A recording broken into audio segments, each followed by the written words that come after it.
Hello, everyone. It is Kenyon here. It is another day on Basketball Rewind, and guess what? Today we are finally covering a prospect that I think we all love. Although some of the prospects, as we've gone through this, we've started to grow our appreciation for those prospects. That includes guys like Keontae George, even Gigi Jackson, and others. And so today we are talking about a certain Cason Wallace, who I know who is going to be super excited to talk about, and that would be the guy that just got fired from the Raptors. Sorry, I mean Coach Roache. So with Cason Wallace, there was a game back in November, and I'm actually looking it up now. It was November 15th. It was against Michigan State, actually. And I never had quite heard of this guy before yet. And I was watching the game. I'm like, oh, Kentucky, let's see who they have this year. Saw this kid on the court named Cason Wallace. And I was looking at him, and he was everywhere on the court, especially defensively, even though I'm not going to get into his defense right now. But he did shoot 50% from the game.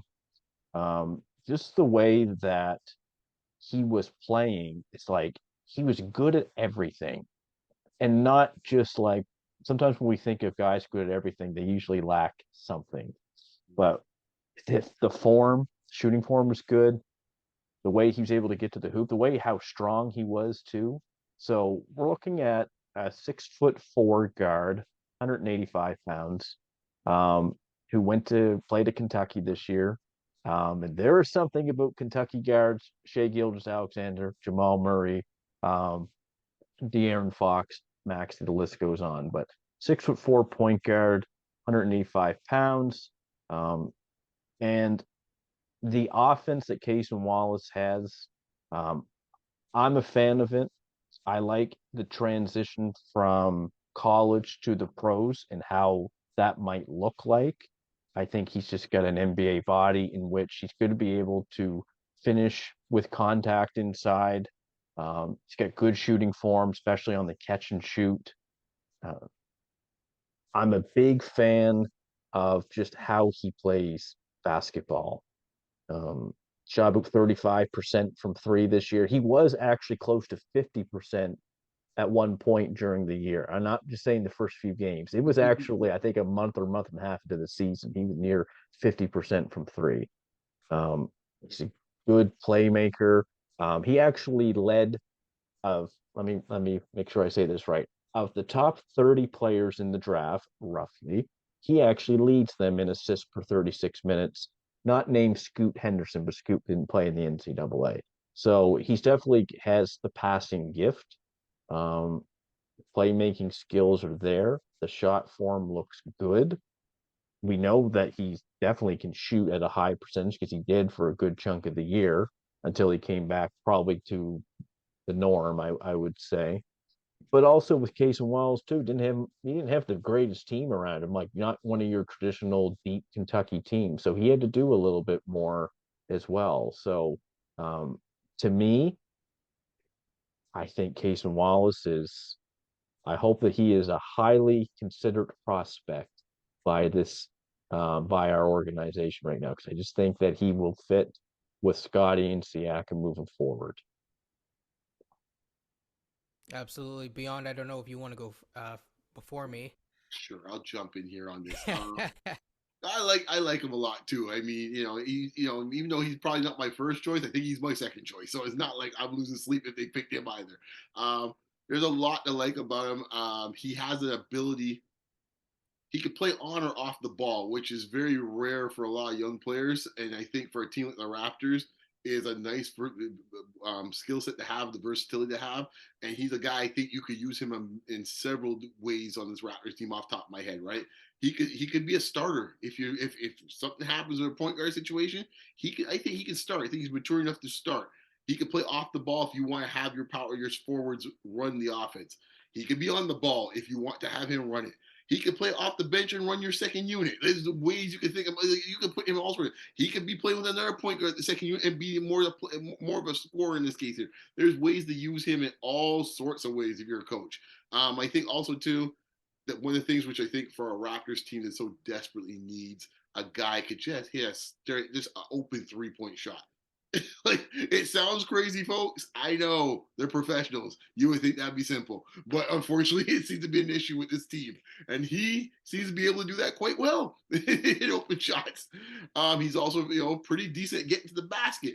I think Coach gave me something a couple weeks ago where I was a little concerned about his mid range, but I think you even gave me stats where he's a pretty good mid range shooter, which is like, okay, a spot where I thought he had maybe a hole. Like, nope, no hole there either. So he's a guy that has a bit of an overall game that that could be as the kids like to say nowadays, portable.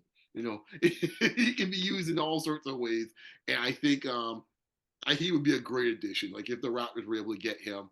I mean, right now his draft position is still pretty volatile. You've seen him everywhere. Raphael Barlow has him. He's real high on him. He's got about 6, I think, on his big board. Some other guys got him lower down to about 13, 14. So you're looking at that range anywhere around there. So the Raptors are probably just near the far end of it. But depending how things go, depending on which teams are in front of them, and depending on how other players become the hot prospects that come through here, we've talked about a few of the other ones that seem to kind of rising a little bit. You never know. Strange things happen on draft night. And he would be oh my gosh, I might collapse if I saw him come on the Raptors board and they picked him. I'm like, and guess what, folks? He can shoot. He can shoot. He can shoot. He's and I so I don't know. I don't know what else, man. I'll give it to you. Can you? You said before Kentucky pedigree. Nothing else to say. I mean, all right.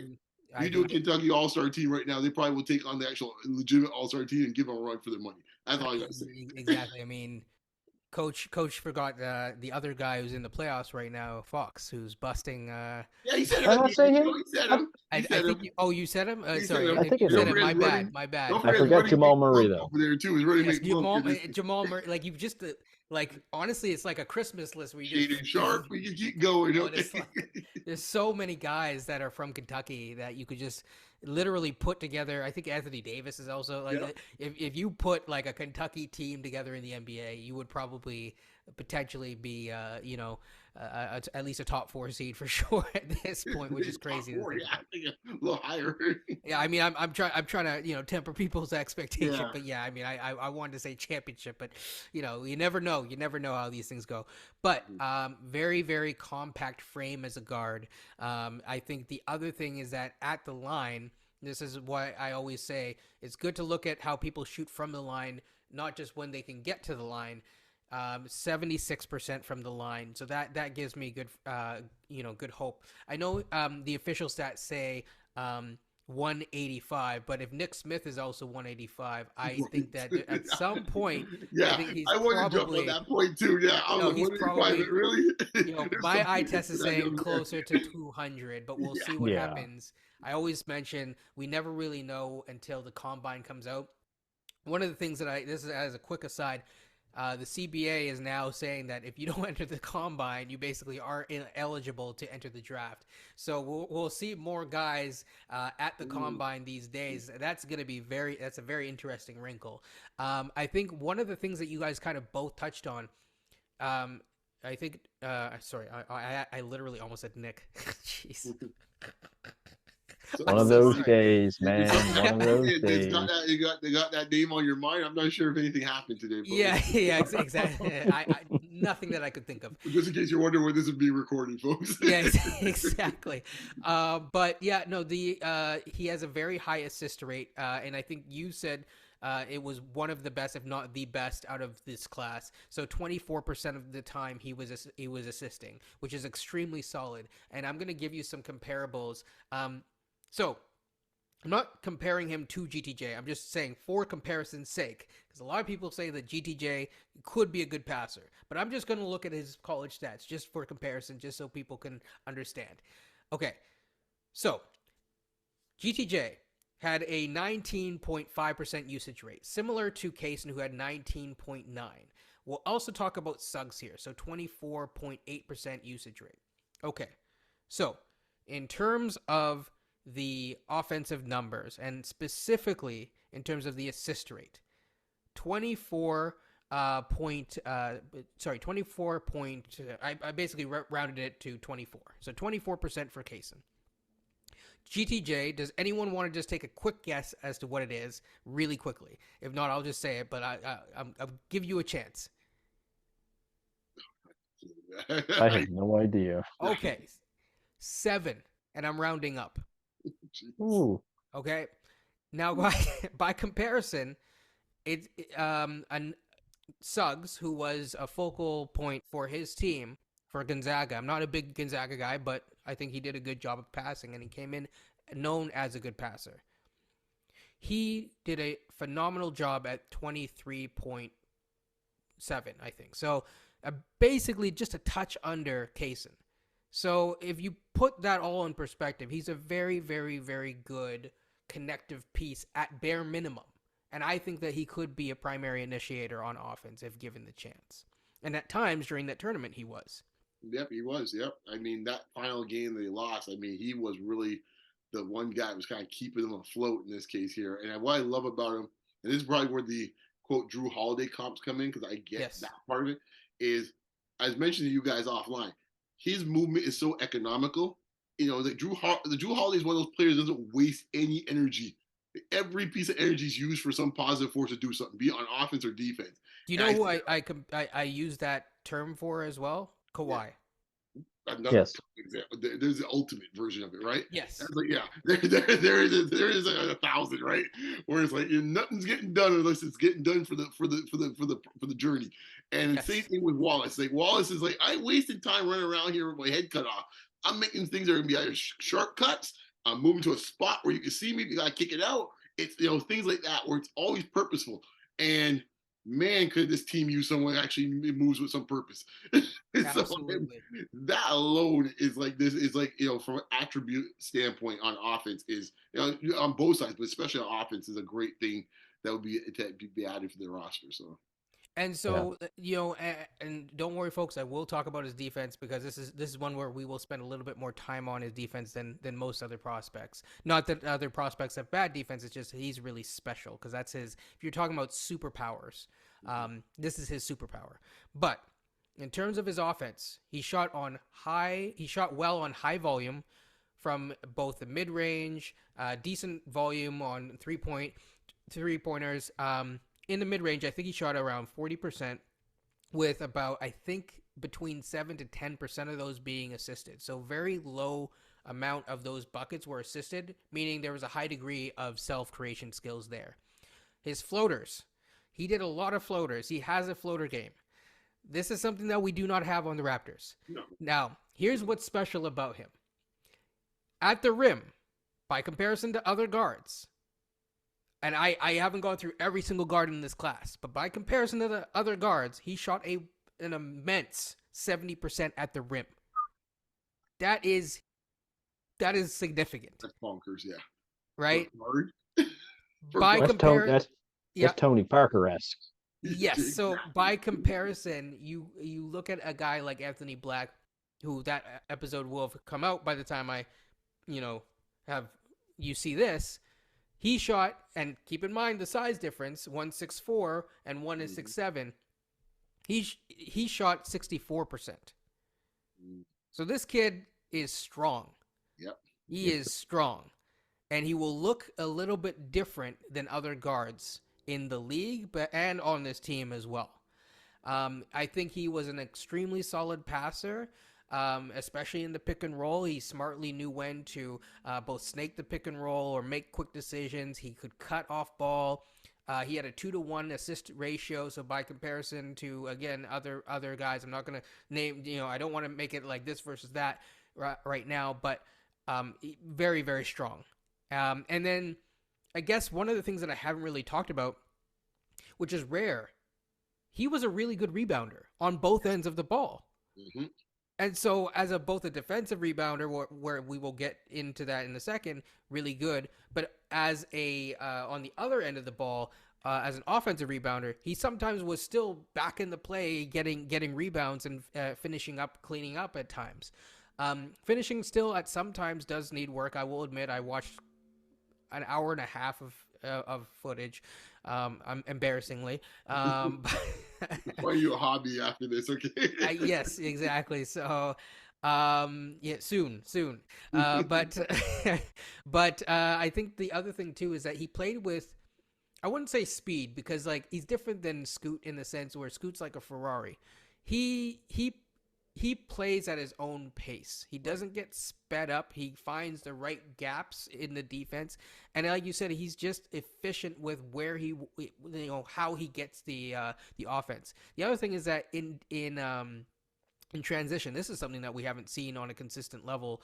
As a guard, he does a really good job of attacking unset defenses, especially in transition. Does that remind you of anyone who used to be a Raptor?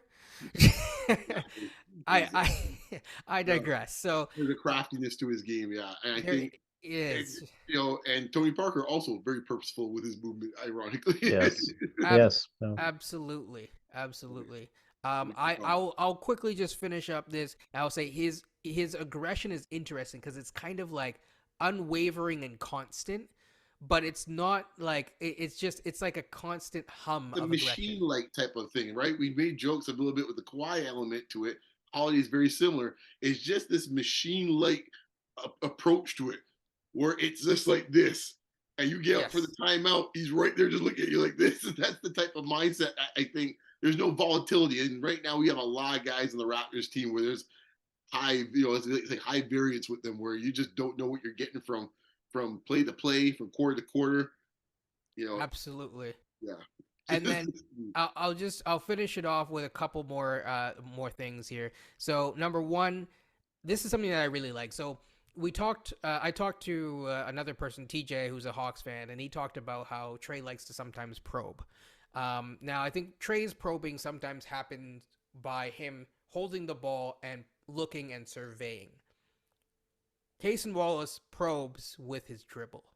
He never seems to stop his dribble beyond the arc. And this is a really good tendency. Even Scotty sometimes falls into the habit where he will hold the ball. You go here. Sorry for touching the mic. You go here. You go there. You cut there. Okay, cool. That's good at times. But I really like a guard who at times will not stop his dribble. I think he demonstrated an ability to also get into the post again and notice mismatches against different other players that were smaller or similar sized. He also can rebound over guys who are bigger than him, and he tends to like to stop and go over his left shoulder after stopping on a dime with really solid footwork. I could go on and on. I've gone on. I've said enough. So we will go to his defense, and I will let someone else talk. Well, I think with Cason Wallace, his defense is the best about his game, in my opinion. He had 8 steals against Michigan State. Now, Michigan State's a good program, right? I think if I looked at it correctly again, he had 5 steals against Kansas. That's not these things are not easy to do. 4 steals against Gonzaga. Okay, this is a guy. He's great lateral quickness.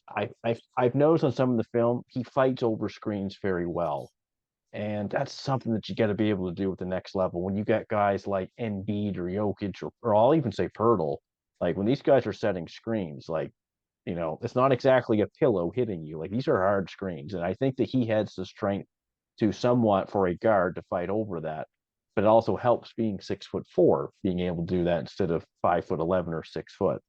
What I was looking at in his statistics as well for our once again our top kind of 30 first round picks in this draft, he leads them all in steals for 36 minutes, a little more than Anthony Black, just slightly.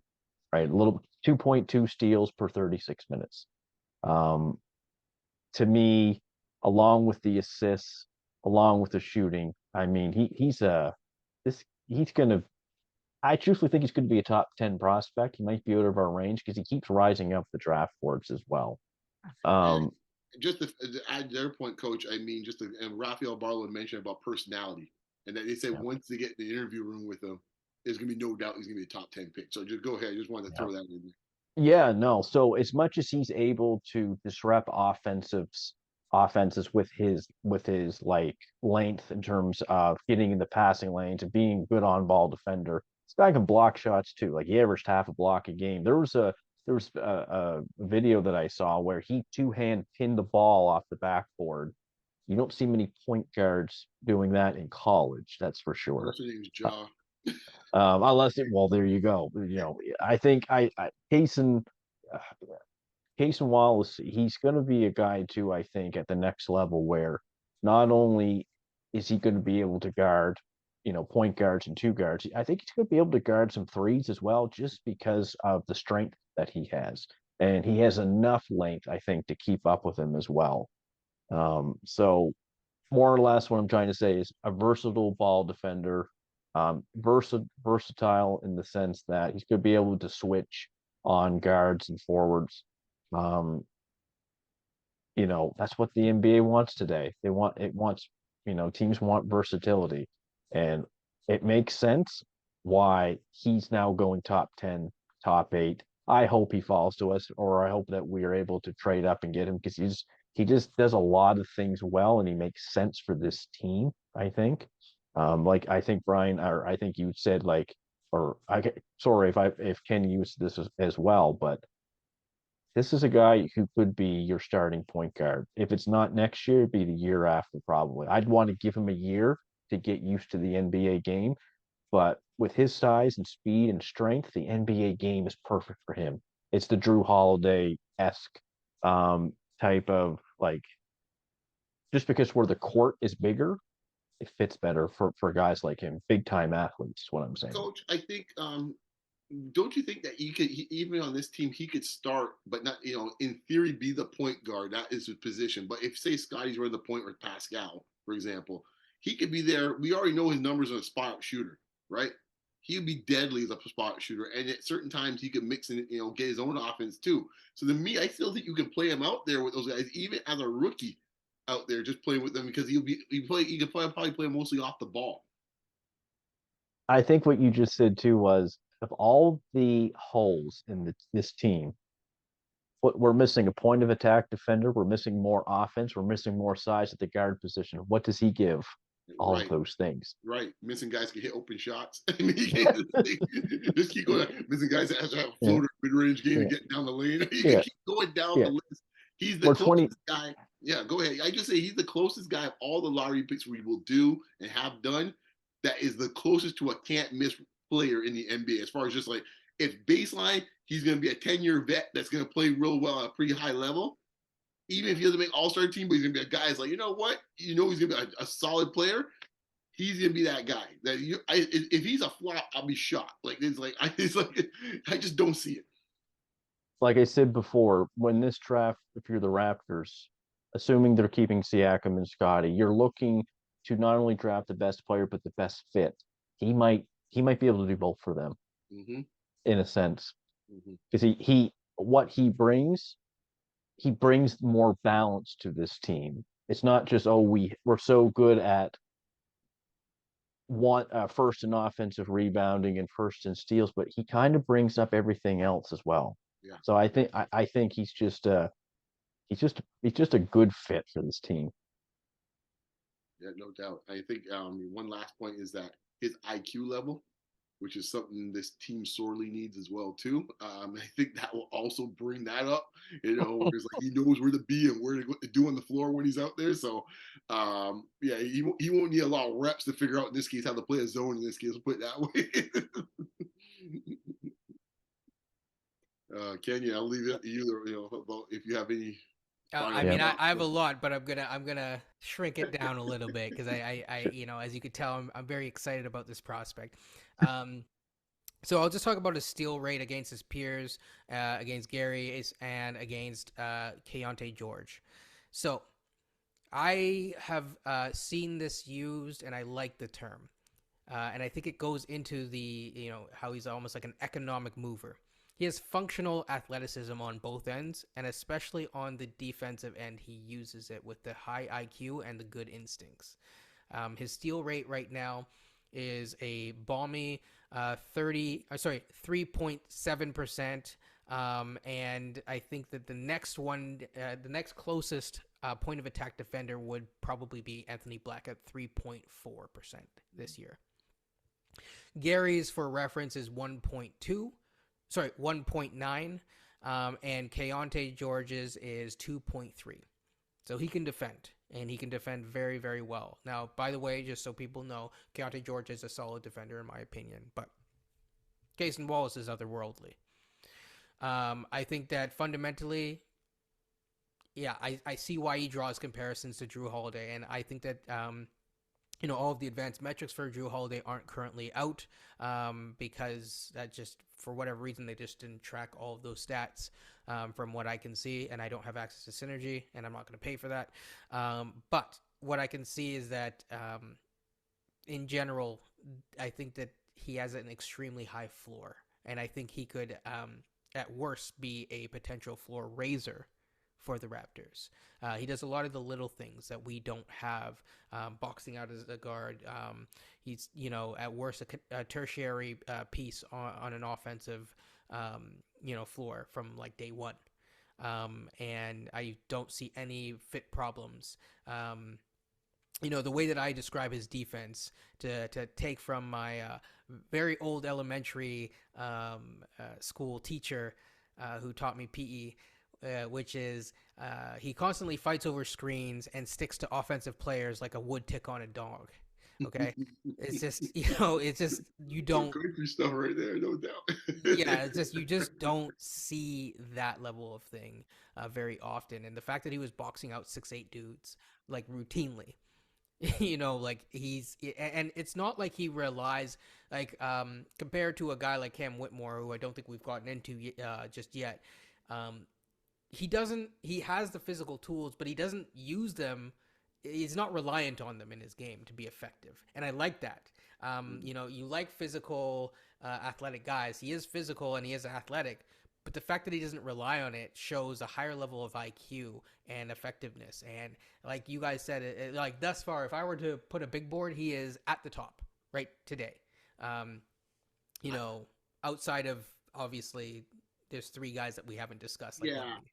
I'm going to say something. I know I'm going to get blamed for this, but I'm going to throw it out here anyways. What the heck? You only live once. Well, you don't like him, or? No. But you mentioned something early on when we talk about comps in this case about how, just from how he moves and stuff like that, and how economically he moves.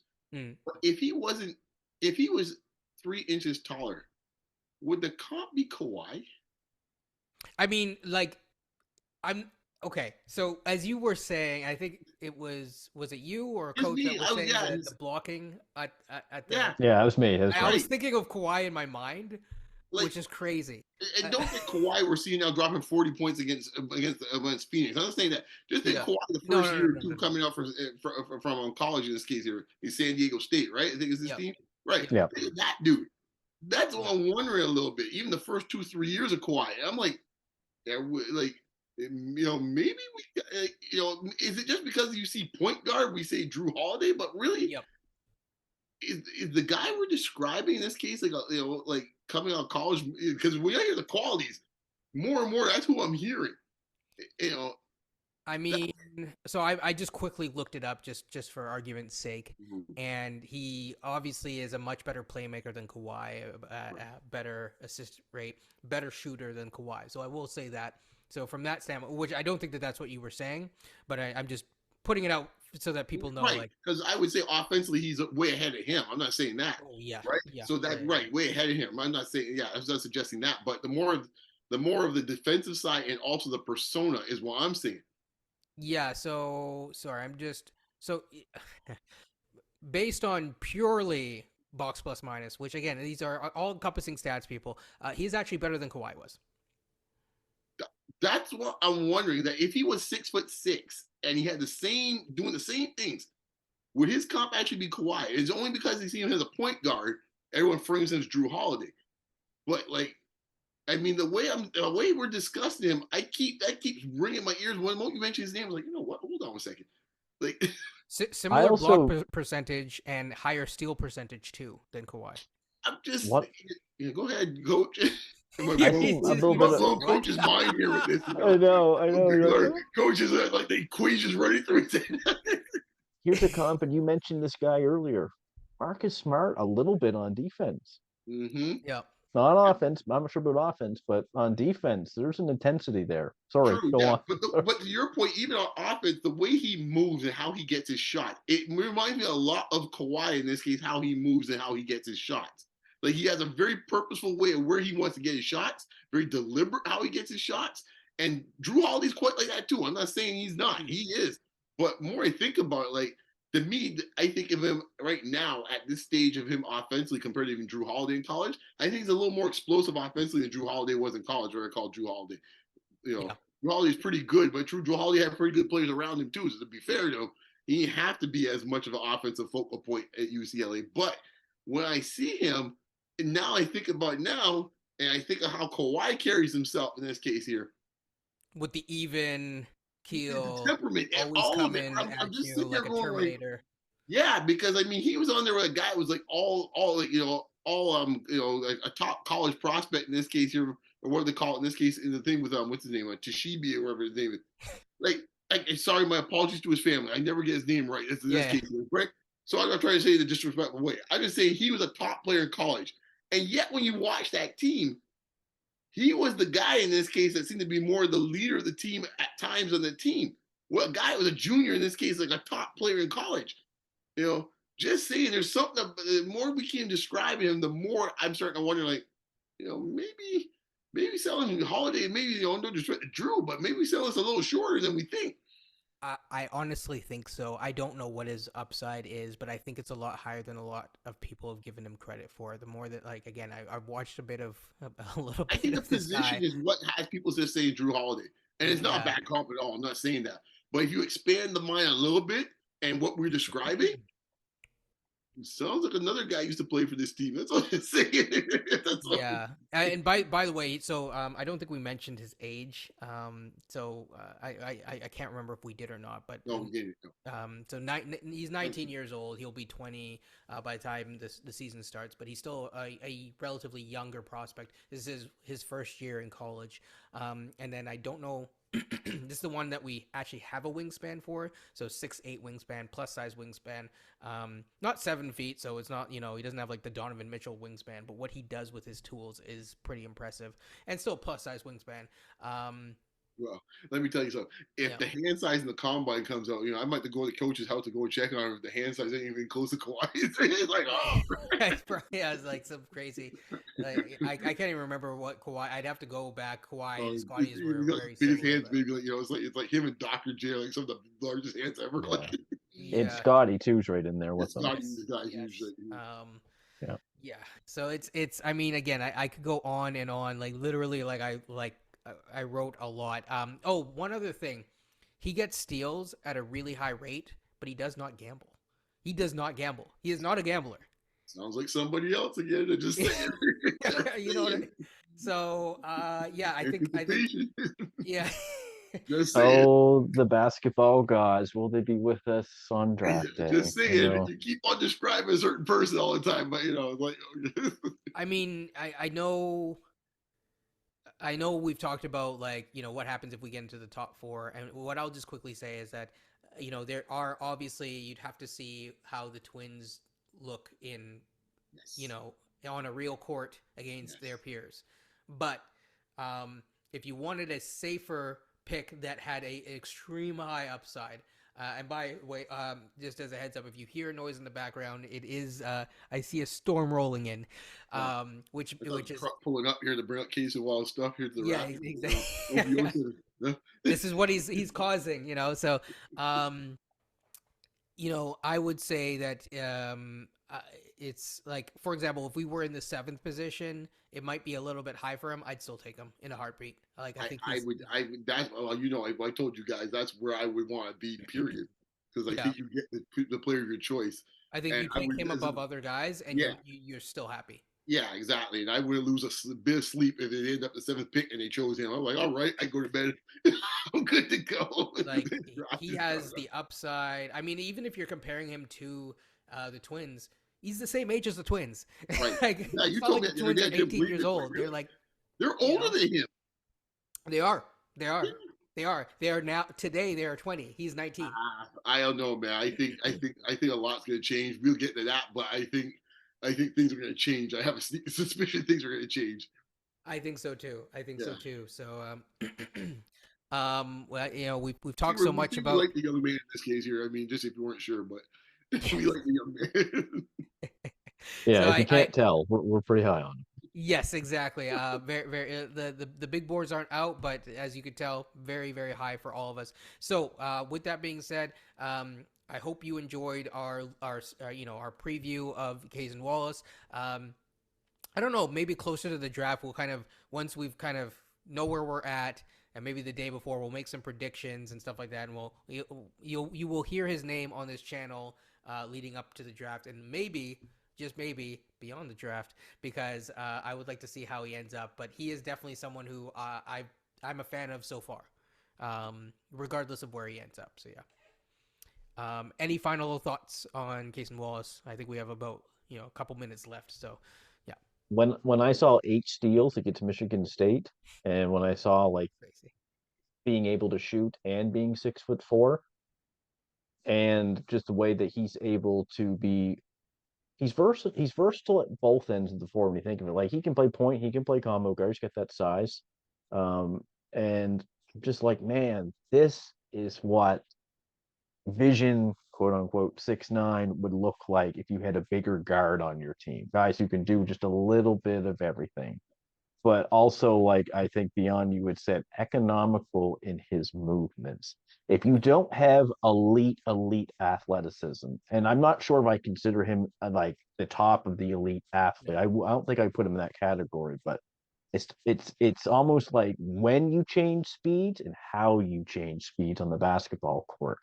That's just what can be deceptive to players. And I think he, yeah.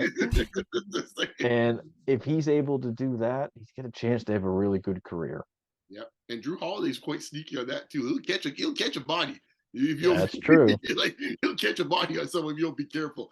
All I got to say is, man, at this point here, after Coach had mentioned this game against Michigan State, which I do vaguely remember this game, I'm about to go on YouTube just to watch Tom Izzo turning purple in this case on every turnover. In this that alone would just bring me joy. Sorry, it's the Michigan in me. I can't help it. Yeah. Yeah, I mean it's one of those things like even I think it's an underrated skill that we don't talk about, but how to use your body, right? Yes.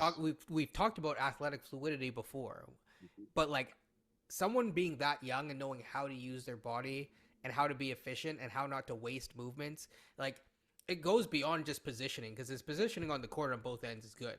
Mm-hmm. But it's like also like I saw him make a Lowry-esque play too, where he like dove for the ball and got on the floor and flicked it over for a 3-point make.